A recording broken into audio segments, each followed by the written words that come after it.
Earlier this week I finished a visual novel type game by the name of VA11 Halley, or Valhalla if you didn't connect the dots. An extremely laid back bartending simulator that takes place in a futuristic Blade Runner-esque cyberpunk future. And I fell in love with this game, not because, well I guess the whole bartending minigame's kind of fun, but it's the interesting characters and somewhat tragic and emotional story that really left a long-lasting impression on me. And after finishing this 10-hour beast in just 2 days, then I got hit by this familiar, good, but at the same time very sucky feeling that I was pretty much expecting when I was getting near the game's end. Post-game depression.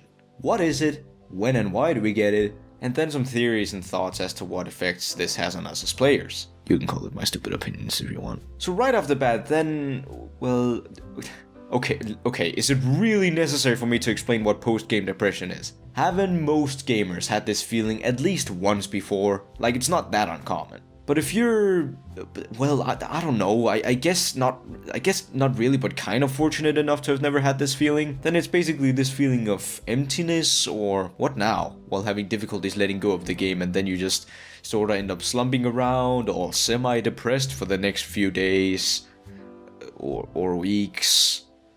Hopefully not months though. But even though it might look like a messy situation from an outside perspective, then it still means they're dealing with the end of something they really loved. And if you haven't felt that before, well, then yeah, this is why I hesitated calling you fortunate. So when and why does it happen?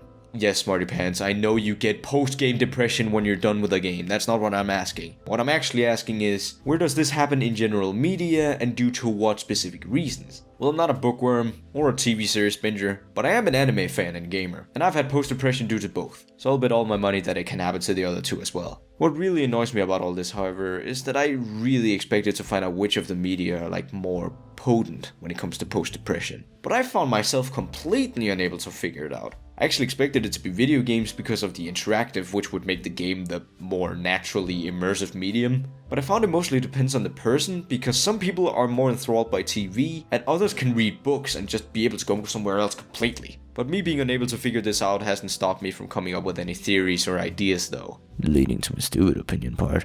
I would argue that the world and story in the game are the most crucial parts in creating this weird sort of depression. And hang on to your hats, people, because I'm gonna visualize the heck out of some examples for you. Imagine a person playing a game. Then imagine the same person on a big slingshot, and the game drawing them in, making the rubber band more and more tense. The game does this with a great world, memorable music, interesting characters, great voice acting, you name it. And I know it might sound like I'm just reading a list of things that make a game good. But remember, I'm not trying to find the recipe for a good game. I'm trying to find the recipe for a good game that draws you in. Doom, Grand Theft Auto, and XCOM are all great games, but they don't really draw you in, and they don't try to. Let's be honest, you're not gonna have a depression over being too connected to these worlds and characters, or at least you shouldn't, usually. Anyway, the game draws you in with great story-focused design. If you take Undertale as an example, then the memorable chiptune, awesome and funny characters, and really engaging main story is what draws the player in. It draws them in even to the point where actually playing the game becomes a completely subconscious act. Now they're just a part of the game, and their emotions and connections to it are a lot more real than they'd ever expected diving into it.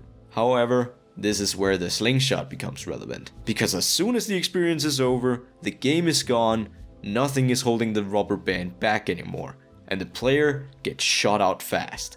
And obviously, as it is with slingshots, then the tenser the rubber band, the faster they'll fly, and the more it'll hurt when they impact the ground. Or, to explain it a bit better, the better the game has been at deceiving the player and their emotions into thinking it was real, the more disappointed or actually somewhat betrayed they feel when reminded that it's all just an excellent illusion crafted by skilled designers and developers. By the way, I just kind of realized that if I really like story games and they're very likely to be followed by post-depression, does that make me sort of a masochist? Anyway, point is, what causes the post-depression is the sudden cut back to reality. The further into fiction you are drawn, the worse you'll feel after. Short and simple. This is also a reason why I'd argue movies are less effective at leaving the audience with this feeling. Not series, but movies. Because they usually only have 1 to 3 hours to immerse their audience in their world, which is rarely enough time unless the movie is just really good. This is why I'll leave you with a tip, or at least an idea for your future gaming sessions. If you know the game you're about to play is very story heavy and actually aims towards drawing you in, then binging or playing the whole game in one session might leave you with the best experience, and of course the post-depression, but that's a good feeling to get. And of course, there are games like Valhalla, which are very long and somewhat repetitive in gameplay, which also change focus from level to level. These are much more easily played in bits, because the game pretty much gives you, okay, you can go now moments. But most games like Undertale, Bioshock Infinite, and most Telltale game episodes, which try to keep constantly fresh, should definitely be played in one go. Immersion in fiction is never really achieved fast, so once you're in the zone, you should definitely go through the whole game with the same mindset. Then again, that's just advice from someone who has mildly researched the topic and thought about it for a couple of days. So if you're expecting it to be 100% correct, don't count on it. Whoo boy, a whole episode talking about a sort of depression, but not at all depression, how lovely. But even then, I still enjoyed thinking of the topic for this video. As I mentioned many times, I love story games. I don't believe games are just silly distractions you pay for to have fun in the day. But they're experiences you can remember and love years later, just like regular life experiences. It's also why I really like this whole post-depression thing, because it's like going home from a really good vacation, right? Saying goodbye, moving away from good friends. It's sad, but ultimately that means that whatever you just experienced or went through, then you really enjoyed that. So feel free to be depressed, I guess. Anywho, I'm done with all my motivational ramblings. If you have any particular post-game depressions you remember, then feel free to write them in the comments. But other than that, thank you guys for watching, and I'll catch you peeps later.